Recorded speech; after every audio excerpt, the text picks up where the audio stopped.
Hello friends, स्वागत है आपका आपके अपने YouTube channel engineering commerce classes में। मैं हूं आपका दोस्त एस के गुप्ता। मैं आज आपके लिए एक बहुत ही इंटरेस्टिंग टॉपिक लेकर आया हूं कंपनी के बारे में। आइए देखें उस टॉपिक को।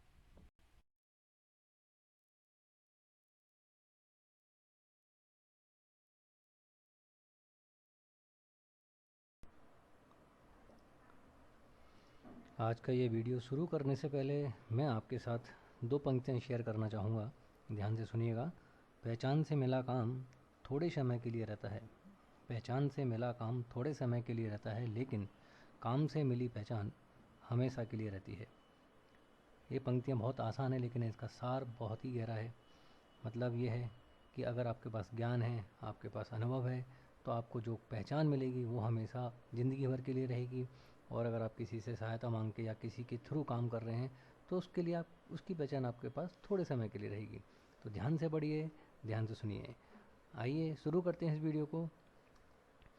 आज मैं आपके लिए बहुत ही इंटरेस्टिंग टॉपिक लेकर आया हूँ। क्लासिफिकेशन ऑफ कंपनीज़, यानी कंपनियों के प्रकार कौन कौन से होते हैं। शुरू करते हैं क्लासिफिकेशन ऑफ कंपनीज़ के बारे में, जिसमें सबसे पहले है on the basis of liabilities. इसमें लिमिटेड लाइबिलिटीज़ कंपनी और दूसरा है unlimited liabilities companies. On the basis of members, इसमें प्राइवेट कंपनी, पब्लिक कंपनी।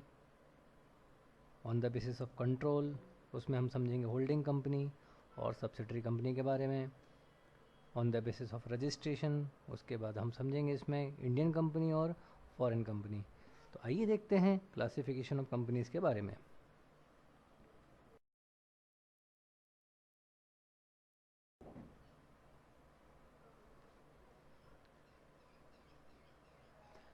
शुरुआत करते हैं on the basis of liability से। इसमें लिमिटेड लाइबिलिटीज़ कंपनी, उसमें हम समझेंगे लिमिटेड बाय गारंटी और लिमिटेड बाय शेयर्स। और दूसरा टॉपिक रहेगा इसमें अनलिमिटेड लाइबिलिटीज़ कंपनी। आइए डिस्कस करते हैं limited by shares. It is a company where liabilities of member is limited up to shares held by shareholder. At the time of liquidation of company, member is liable to pay unpaid call amount on shares held by shareholder।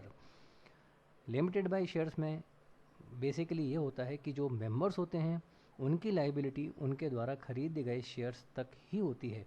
यानी उन्होंने जितनी amount के shares खरीदे हैं उनको उतना ही amount पे करना है, चाहे वो कंपनी का लिक्विडेशन हो या कंपनी का लिक्विडेशन नहीं हो उस सिचुएशन पर। यानी उनकी लाइबिलिटी सिर्फ उनके द्वारा खरीदे गए शेयर्स की अमाउंट तक है। मान लीजिए एक शेयर होल्डर ने 10,000 रुपये के शेयर्स खरीदे, अब उसने 6,000 रुपये पे कर दिए हैं, तो यहाँ पर उसकी जो लाइबिलिटी है वो सिर्फ 4,000 रुपीज़ है। अब चाहे कंपनी में कितना भी लॉस हो या किसी भी सिचुएशन हो, उसको सिर्फ 4,000 ही पे करने होंगे। तो ये कहलाता है limited by shares. Limited by guarantee, limited by guarantee में क्या होता है आइए देखते हैं। In this company each member promise to pay fixed amount at the time of liquidation of company on the basis memorandum of association. अगर company के memorandum of association में ऐसा क्लॉज है कि जो कंपनी के मेंबर्स हैं उनको लिक्विडेशन के टाइम पर एक फिक्स्ड अमाउंट पे करना होगा, तो यहाँ पर उनकी जो लाइबिलिटी है वो लिमिटेड बाय गारंटी कहलाएगी। यानी उन्होंने ये गारंटी ली है कि लिक्विडेशन के टाइम पर उनको कुछ अमाउंट पे करनी होगी, तो इस तरह की कंपनी को कहते हैं limited by guarantee. Next topic है unlimited liability company. Section 2 subsection 19(2) of company act 2013 give option to promoter to form a company with unlimited liability. Company act 2013 का सेक्शन 2 सबसेक्शन 92 ये ऑप्शन देता है प्रमोटर को कि वो अनलिमिटेड लाइबिलिटी वाली company को क्रिएट कर सकता है।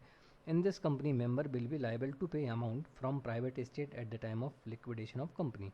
अगर कंपनी के लिक्विडेशन पर ऐसी सिचुएशन क्रिएट होती है कि प्राइवेट जो मेंबर्स हैं उनको अपनी प्राइवेट प्रॉपर्टी बेचकर भी अमाउंट पे करना होगा, तो ऐसी सिचुएशन में उनको अपनी प्राइवेट प्रॉपर्टी बेचकर भी कंपनी के लॉस या लोन अमाउंट को चुकाना होगा।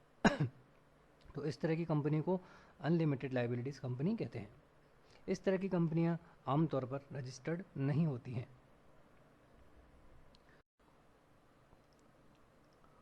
On the basis of members, इसमें प्राइवेट कंपनी, और पब्लिक कंपनी को डिस्कस करेंगे। प्राइवेट कंपनी के अंदर भी हम 1% कंपनी को समझाएंगे और स्मॉल कंपनी क्या होती है उसको भी मैं आपको बताऊंगा। और पब्लिक कंपनी में लिस्टेड कंपनी और अनलिस्टेड कंपनी क्या होती है इसकी डिटेल में आपको समझाऊंगा। आइए देखते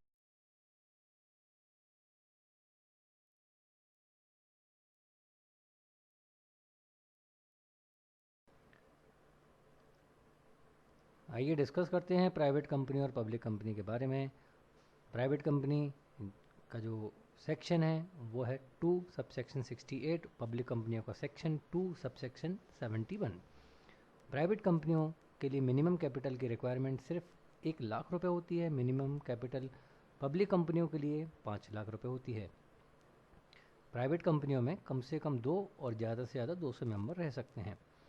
पब्लिक कंपनी में कम से कम 7 और मैक्सिमम कितने भी हो सकते हैं। प्राइवेट कंपनी अपनी कैपिटल को अरेंज सिर्फ मेंबर के थ्रू ही कर सकती है, यानी वो अपने शेयर्स पब्लिक को सब्सक्राइब करने के लिए ऑफ़र नहीं कर सकती है। लेकिन पब्लिक कंपनी अपने शेयर्स पब्लिक को ऑफ़र करती है, यानी पब्लिक के थ्रू अपने शेयर्स सब्सक्राइब करवाती है। प्राइवेट कंपनी के जो मेंबर्स हैं वो अपने शेयर्स ट्रांसफ़र नहीं कर सकते हैं, कर भी सकते हैं तो उनके लिए काफ़ी रिस्ट्रिक्शंस फॉलो करनी होती हैं। पब्लिक कंपनी के मेंबर विदाउट रिस्ट्रिक्शंस अपने शेयर्स आसानी से ट्रांसफ़र कर सकते हैं। प्राइवेट कंपनियों को अपने नाम के साथ प्राइवेट लिमिटेड और पब्लिक कंपनियों को अपने नाम के साथ लिमिटेड शब्द लगाना होता है।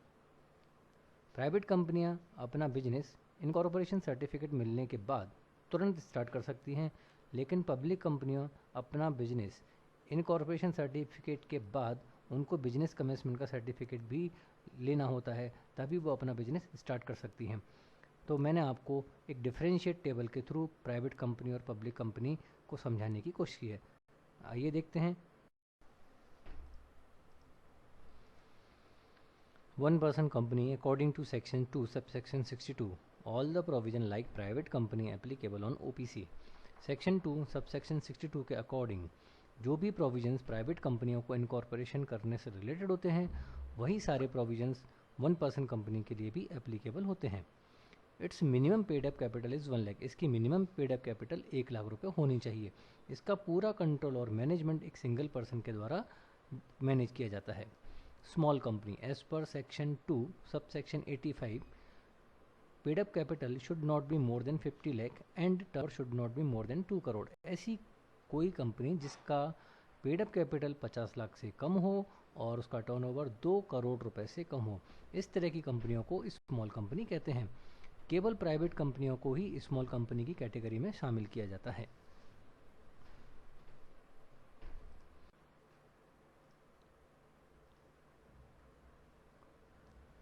लिस्टेड और अनलिस्टेड कंपनियां क्या होती हैं उनको हम एक टेबल के थ्रू समझने की कोशिश करते हैं। आइए, लिस्टेड कंपनियों की जो ओनरशिप होती है वो कई सारे शेयर होल्डर्स के पास होती है, यानी बहुत सारे लोग लिस्टेड कंपनियों के शेयर्स खरीदते हैं और जो लोग शेयर खरीदते हैं वो कंपनी के शेयर होल्डर यानी ओनर कहलाते हैं। अनलिस्टेड कंपनियों के जो शेयर्स हैं वो सिर्फ प्राइवेट इन्वेस्टर ही खरीदते हैं, यानी इसके शेयर्स पब्लिकली नहीं खरीदे जा सकते हैं। लिस्टेड कंपनियां स्टॉक एक्सचेंज SEBI के अकॉर्डिंग लिस्टेड होती हैं, रजिस्टर्ड होती हैं, और अनलिस्टेड कंपनियां स्टॉक एक्सचेंज के साथ रजिस्टर्ड नहीं होती हैं। लिस्टेड कंपनियों के शेयर हाईली लिक्विड होते हैं, यानी इनको बहुत आसानी से खरीदा और बेचा जा सकता है बहुत जल्दी। अनलिस्टेड कंपनियों के जो शेयर्स होते हैं वो लिक्विड होते हैं, उनको खरीद बेच सकते हैं लेकिन उसमें थोड़ा सा टाइम लगता है। लिस्टेड कंपनियों का वैल्यूशन बहुत आसानी से कर सकते हैं और अनलिस्टेड कंपनियों का वैल्यूशन आसानी से नहीं हो पाता है।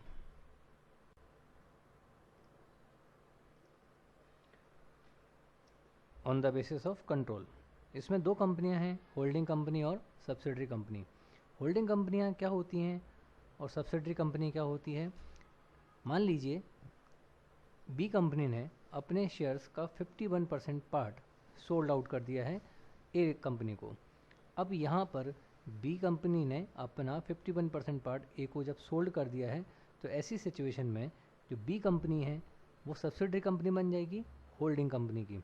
कारण क्या है कि किसी भी कंपनी में कोई भी डिसीजन पास होने के लिए, कोई भी रेगुलेशन पास होने के लिए 60% वोट फेवर में होना चाहिए। अब यहाँ पर बी कंपनी के 50% शेयर्स ऑलरेडी ए के पास हैं, तो ऐसी सिचुएशन में बी कंपनी पर पूरी तरीके से ए कंपनी का होल्ड रहेगा, यानी बी कंपनी में जो भी डिसीजंस होंगे वो ए कंपनी के थ्रू होंगे। यहाँ पर बी कंपनी सब्सिडरी कहलाएगी और ए कंपनी होल्डिंग कहलाएगी। आइए इसको एक चार्ट के थ्रू समझते हैं। When a company acquire more than 50% shares of another company is become holding company। जब कोई कंपनी किसी दूसरी कंपनी के 50% से ज़्यादा शेयर्स खरीद लेती है तो वह उस कंपनी की होल्डिंग कंपनी कहलाती है। When a company sold more than 50% shares to another company is become subsidiary company। जब कोई कंपनी अपने शेयर्स का 50% से ज़्यादा हिस्सा किसी दूसरी कंपनी को बेच देती है तो वह उस कंपनी की सब्सिडरी कंपनी बन जाती है। होल्डिंग कंपनी को हम सेक्शन 2 सबसेक्शन 46 के अकॉर्डिंग डिफाइन करते हैं। सब्सिडरी कंपनी को सेक्शन 2 सबसेक्शन 87 के अकॉर्डिंग डिफाइन करते हैं। कोई भी होल्डिंग कंपनी एक से ज़्यादा सब्सिडरी कंपनियों की होल्डिंग कर सकती है। मान लीजिए ए कंपनी ने बी को होल्ड कर लिया है, बी के 50% से ज़्यादा शेयर्स खरीद लिए हैं, उसने सी कंपनी के भी 50% से ज़्यादा शेयर्स खरीद लिए हैं, तो यहाँ पर ए जो कंपनी है वो बी और सी की होल्डिंग कहलाएगी। लेकिन सब्सिडरी कंपनी सिर्फ एक ही कंपनी की ही सब्सिडरी रह सकती है, यानी बी कंपनी ने ए कंपनी को 50% से ज़्यादा शेयर्स बेच दिए हैं तो यहाँ पर बी सिर्फ ए की ही सब्सिडरी कंपनी कहलाएगी। बी किसी और कंपनी की सब्सिडरी कंपनी नहीं बन सकती है।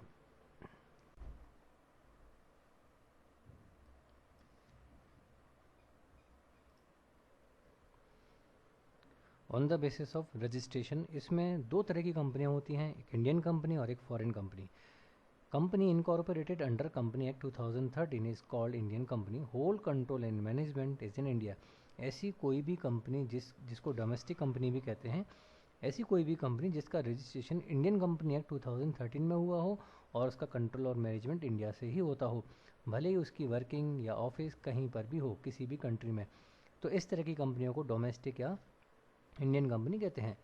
फॉरेन कंपनी ऐसी कोई कंपनी जो कि डोमेस्टिक कंपनी नहीं है और उसका कंट्रोल और मैनेजमेंट इंडिया के बाहर हो। तो ऐसी कोई कंपनी जिसका रजिस्ट्रेशन कंपनी एक्ट 2013 में नहीं हुआ है और उसका कंट्रोल और मैनेजमेंट इंडिया में नहीं है तो उसको हम फॉरेन कंपनी कहते हैं। On the basis of incorporation, chartered company, a company which is formed by the grant of charter and by the crown and which is regulated by charter is called chartered company। ऐसी कोई कंपनियां जो राज्य आज्ञा द्वारा बनाई जाती हों, जिसका कि संचालन और विनियोजन राज्य के द्वारा ही किया जाता हो, तो इस तरह की कंपनी को चार्टर्ड कंपनी कहते हैं। अगर आपको याद हो तो भारत में ब्रिटिश कंपनी जो थी ईस्ट इंडिया कंपनी भारत में बिजनेस करने के लिए आई थी, जिसको कि ब्रिटिश शासन ने बनाया था। उसका उद्देश्य ये था कि वो भारत में आकर अपना बिजनेस को डेवलप करे। इस तरह की कंपनी को चार्टर्ड कंपनी कहते हैं। आमतौर पर इस तरह की कंपनियां अब रजिस्टर्ड नहीं होती हैं। स्टैट्यूटरी कंपनी यानी वैधानिक company, statutory company are public enterprises which is formed by the special act of parliament. ऐसी कोई कंपनी जो कि संसद के विशेष अधिनियम के द्वारा बनाई जाती हो। It is incorporated for special causes. इसको बनाने का एक विशेष और ख़ास उद्देश्य होता है। It is fully control and management by the government. इसका पूरी तरीके से संचालन और नियंत्रण सरकार के द्वारा किया जाता है। For example SBI, LIC, UTI। Registered कंपनियां, ऐसी कंपनियां जिनका रजिस्ट्रेशन इंडियन कंपनी एक्ट 2013 के अकॉर्डिंग हुआ हो, उनको रजिस्टर्ड कंपनियां कहते हैं, जैसे रिलायंस कंपनी, फ्यूचर ग्रुप।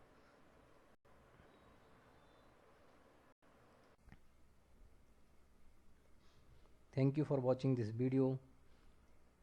अगर आपको ये वीडियो पसंद आए तो मेरे वीडियो को लाइक करिए, चैनल को सब्सक्राइब करना मत भूलिएगा और आपसे मैं रिक्वेस्ट करूँगा कि आप प्लीज़ वीडियो को पूरा देखें ताकि आपको पूरा टॉपिक आसानी से समझ में आए।